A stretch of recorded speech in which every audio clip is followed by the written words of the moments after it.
She's 29 and she's already had a 17-year career. For 17 years, most people don't even hit their prime until 30. She's retiring at 29, specifically because the mental health aspect, because she's burnt. She wants to see what else is there to do. I'm tired of the same regimen every single day. Bring up the Caitlin Clark thing because we're talking about a 22-year-old female here that is dealing with so much good, bad, hate, been on another level. And here's Lexi Thompson coming out in the LPGA at the US Women's Open saying, I've had enough and I'm 29 and I can't deal with it. But think about, can Caitlin Clark deal with it? I bring this up again because we really have to keep an eye on our kids, man. These are what we're going to dive into right here on this week's episode of Fighting for Overtime. This is a topic that I think was extremely important. I thought that we should all touch on. Now, the last video we talked about was the holidays, right? Youth sports during holidays.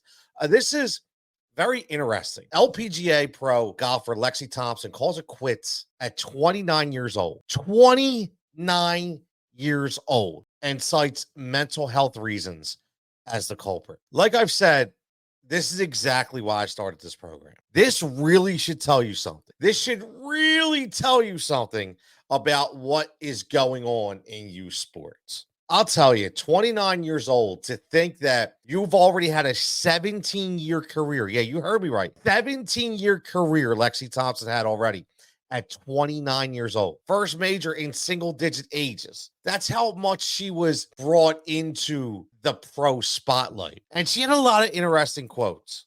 A lot. One of the most important ones that I thought that I should share, and I think was very, very important. She says, I just think, especially with what's happened in golf as of recently, a lot of people don't realize what we go through as a professional athlete.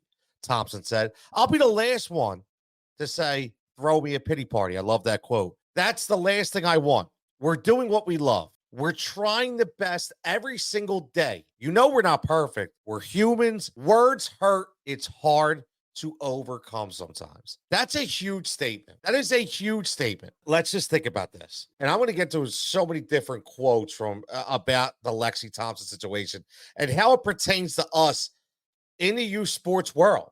Lexi went through a lot of ups and downs. She missed some tournament cuts. When she was there, she didn't always win. And she got a lot of heat, man. She got a lot of heat. And I love this story because it shows how much heat our kids are getting right now. Think about it. All about the win, right?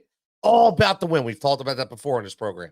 Everything's about the win. Everything is about trophies. Everything is about medals.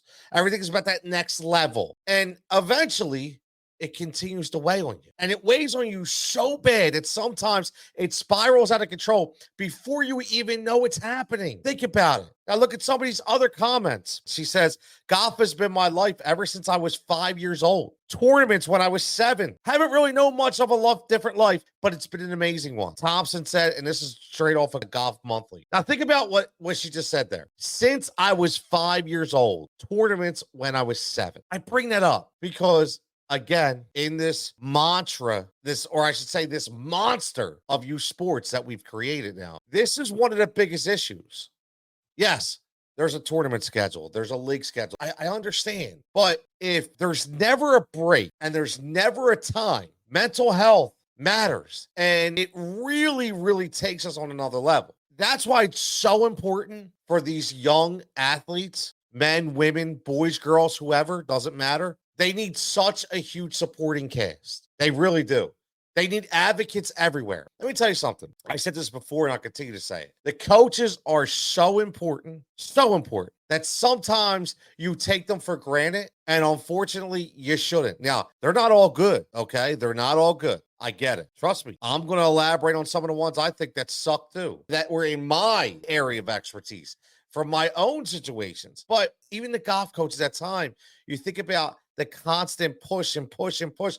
Now, again, at that time, that may have been what Lexi wanted. She never alluded to this as far as it being because she was doing too much. You heard the quote. A lot of it is overcoming some of the issues that you have when it comes to a social direction, when it comes to a social platform. Obviously, some of these athletes, and I understand it, They can't always turn it off. It's not always easy to just look past it. And we're talking about a 29-year-old established female athlete. Think about that. A 29-year-old established female athlete. And think about what Becky Hammon said about Caitlin Clark. If you listen to the Sirius show on Sunday night, the producer played the cup for me because I felt very strongly about it. It's about a minute and a half. Her to Angel Wilson. Now, had to be said, and I'm glad Becky Hammon said it. I love Becky Hammon. I said it all. I love Becky Hammon. I hope she is, no disrespect to Dawn Staley, but I hope Becky Hammon is the first coach of a female notoriety when we talk about a head coach in the NBA. I just think she is such a fantastic mind. Played the game, obviously. She made a joke, right? I don't care if it was Kermit the Frog. We're getting charter flights now, something that we wanted when I was playing the WNBA in the 90s. And I bring up the Caitlin Clark thing because we're talking about a 22-year-old female here that is dealing with so much good, bad, hate, been on another level. And here's Lexi Thompson coming out in the LPGA at the U.S. Women's Open saying, I've had enough. And I'm 29 and I can't deal with it. So think about, can Caitlin Clark deal with it? And bring this up again because we really, really have to keep an eye on our kids, man. We do. We have to keep an eye on our kids. This is starting. This is just the beginning. Just watch Stetson Bennett for the LA Rams. Talk about mental health episodes. Walked away from the game, then comes back. Another kid in his 20s. This is a problem. This is a problem. We talk about burnout. This is a problem. Here's some more quotes from Lexi Thompson. There's more things to life than going to a tournament every week and doing the same training every day. There's just more to it. And I'm looking forward to experience that. I really want to put these quotes in because I wanted to break them down. Think about this quote again. There's more things to life than going to a tournament every week and doing the same training every day. There's just more to it. And I'm looking forward to experiencing that. Quoted by the great Lexi Thompson, who calls it quits at 29. Calls it quits at 29 for mental health reasons. Wow. That is extremely powerful. Now, the reason why I want you to think about that quote is because listen to how it pertains to us right now, what our crazy ass schedules continue to be. And again, please understand, I get it. That may be what you want to do, and that is fine. Listen, that's one thing I want people to understand, and I'm going to continue to drive it home. I have really branded myself as being open to opinions on both sides. I do that in the sports world all the time. I do it in the PR world all the time. And I'm doing it here. Not always going to be right, but I'm going to have my opinion. I did not want to spend every weekend at a tournament. I want to have a life. I want to spend time with family and the real family, not my soccer family. No disrespect, because I love them very much, but I spend a ton of time with the soccer family. I want to spend time with my own family. I want to spend time in my backyard. I wanted to go on vacation with my family. There were so many things I want to do, not always just for a tournament. And again, some people, that is their vacation and they love it. And there's nothing wrong with that. I continue to say that. There's nothing wrong with that. One of the biggest supporters of this show. And I'm sure if they listen, they're going to know who I'm talking about. Their kid plays for the Yukis. He's doing fantastic. And I'll tell you what, one thing about my man is he loves watching this kid play. Now, here's the funny part. From the outskirts, people will look, and if they follow him, oh, here we go. Bragging about this, bragging about that. He's bragging about his kid, and he's bragging because he loves, not about the win. Yeah, do they mention? Of course, because he's just being honest, right? But he loves watching his kid play. Nothing wrong with that. That's his direction. But guess what? I'm going to tell you this. I'm going to tell you that my man went through the same trials and tribulations that I did, so he knows. He understands. He gets it. I love being friends with people on Facebook for those specific reasons so I can continue to watch their kids grow. But again, I'm excited. See, that's a difference. Like, I'm excited. I can't wait. I love watching these kids play, man. Watching these kids develop and understanding that this isn't the end of the world. I understand you want to work hard, and that's what we want, right? Work hard, play hard. I get it. But at the end of the day, you really have to be careful that you don't go so far in that you don't even know who you are. That you get to this point with the mental health aspect and it's too late. So we really have to watch that. And this is what would happen to Lexi Thompson. She also writes, I feel like I'm very content where my life is and where the decision will lead me to. I'm looking forward to what life has in store other than golf. This comes on the heels of when we talked about Burnout. She's 29 and she's already had a 17-year career. She's 29 and has already had a 17-year career. For 17 years, most people don't even hit their prime until 30. She's retiring at 29, specifically because the mental health aspect, because she's burnt. She wants to see what else is there to do. I'm tired of the same regimen every single day. I'm tired of fighting with people every single day. It's to the point where I can't do it anymore. The words are hurtful. The things you say are hurtful. And that's another thing. And that's where social media has really gotten a black eye. I can't stand Twitter or X or whatever you want to call it anymore, because I feel like it's just a cesspool of trolls and hatred and toxicity. You know, I'm on there specifically. Number one, I am a publicist. I run a PR company. I run a media company. I have to be on top of my game. So I'm on there a lot specifically because I like to follow the news. And no disrespect to the other platforms, that's one of the biggest platforms for the breaking news aspects, to follow the reporters and follow the stations. And not only that, but how about following the young athletes as well? I have a lot of athletes that I follow on there that follow me, and we really get in-depth conversations. I like to see where they're recruiting from. I like to see where they're going. Those are really, really important things to me that I like to see. And then on top of that, what was Lexi Thompson doing? Think about it. What was Lexi doing? Where did this go wrong? Where did it spiral off the tracks? And I think that's the most important thing we need to talk about, is where did it spiral off? And it brings you several different scenarios that I could think of for you and for me that we've probably all dealt with it sometime. We probably all dealt with it sometime, because unfortunately, when you go through the youth sports spiral, when you go through it with your first child, that's where you learn. For good or bad, you learn with your first child. You think you need to be all in with certain things. You trying to keep up with the competition, because in your mind, if your kid's not the next step above, you're going to be left behind. And that's kind of where we're at right now. And it really weighs on the parents. It weighs on the child. And that's where this burnout sets in. You know, I think about what I was doing with my daughter at softball when she first wanted to play. I remember thinking about this. I remember talking about this. I remember the hitting coaches every Sunday. I remember the hitting instruction 2-3 times a week, the extra catching sessions because my daughter was a catcher. I remember all of it. And I'll tell you what, man, that was deep. That was a lot. That was a lot for me. I remember it like it was yesterday.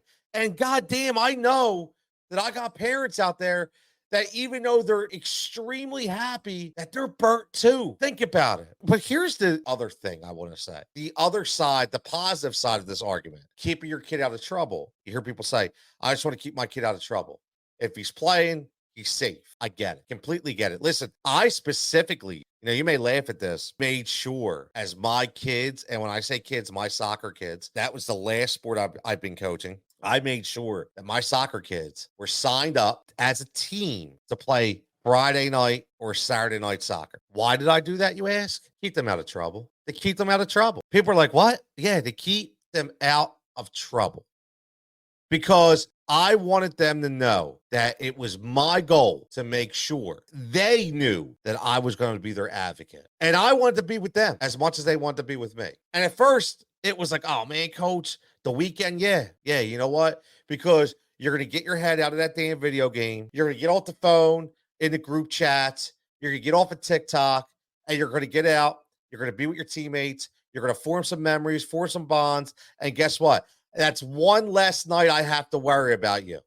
One less night I have to worry about you. And I mean that in a very respectful way. I want to make sure that you're safe. And that was one of the ways I would do it. Indoor on Friday, tournament on Saturday. All you got left is Sunday. And usually 90% of the time, my kids were watching football on Red Zone. So I made sure the weekends were covered. Now, parents weren't liking me that much because, their weekends were out of whack, right? But I want to make sure the kids were the priority. And having these kids as the priority, it's where it has to be done. If you're a head coach at any level, Kids are the priority. Sport is not the priority.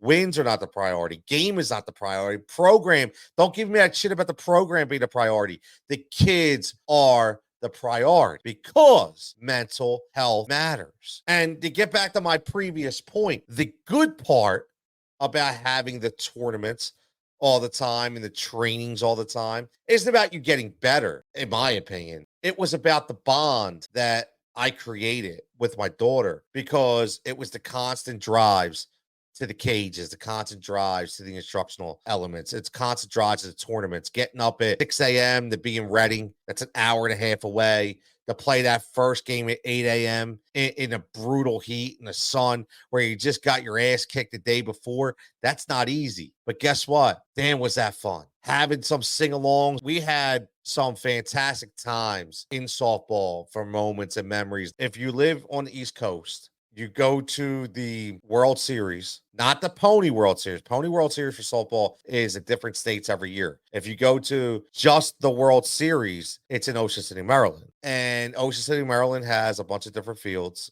probably about 6 or 7 fields. So it is a week-long thing. You get there usually on a Monday, check in.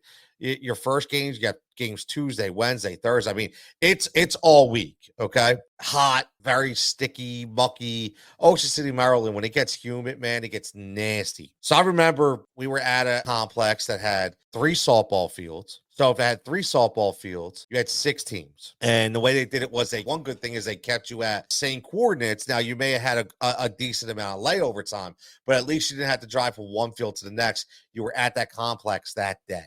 I forget what the complex was called, but it was so hot, and all of a sudden let loose. Now, you have to remember, this is the World Series. So it's not like we could just postpone the game and play again a couple days later. No, you've built a week-long tournament that's based upon seeding, each individual team playing one another and things of that nature. So the funny thing is, it pours and everybody's looking around like, we know we're going to play this game. But it poured. When I say it poured, I mean, there was like a river that clay in the infield. So there was a lot of work that had to be done by the grounds crew. So preliminary estimates when it finally stopped pontooning out there was 2 hours. Now, the field we were in literally was in the middle of nowhere. And 2 hours wasn't enough time to leave to go somewhere and come back because you really couldn't get anywhere because roads were flooded. And if you did, you were driving 45 minutes away. I mean, this field that we were at, this complex was like 40 minutes away from our hotel. So it's not like you were to go back there either. So, the kids were getting down a little bit. Well, all of a sudden, here's the funny thing. And here's the moment. And I'll post some of these.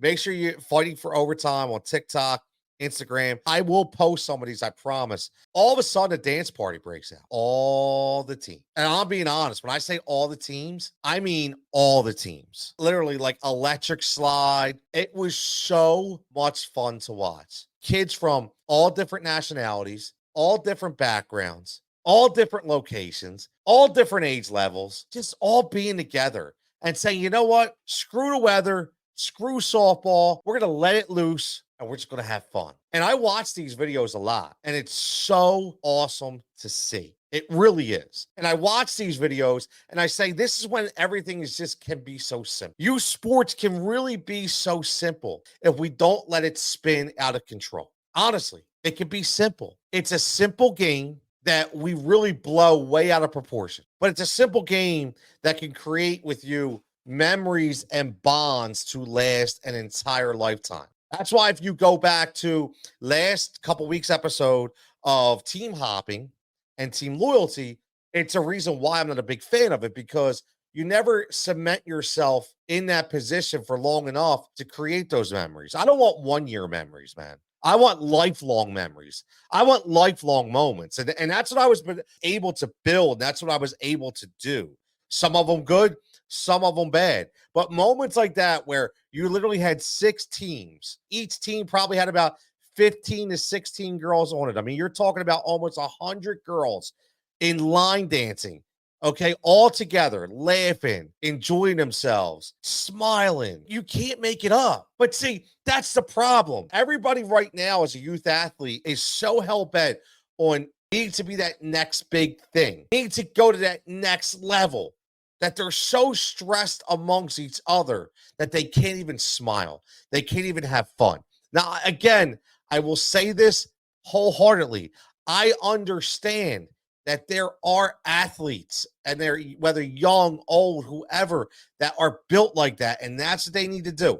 Listen, do you, man? Honestly, that's fine. But all I recommend is hopefully you have that advocacy for you. You have that big support system that's ready for that crash, because there's going to be a time, and I don't mean physically, mentally, you're going to crash a little bit and you're going to need help putting the pieces back together. And obviously, Lexi Thompson decided that I need to get back up, but I'm not going back down. I'm going to go in a whole different direction. And that's why she retired. And that's why she said, I'm going to get on the right track. And golf has been my life ever since I was 5 years old.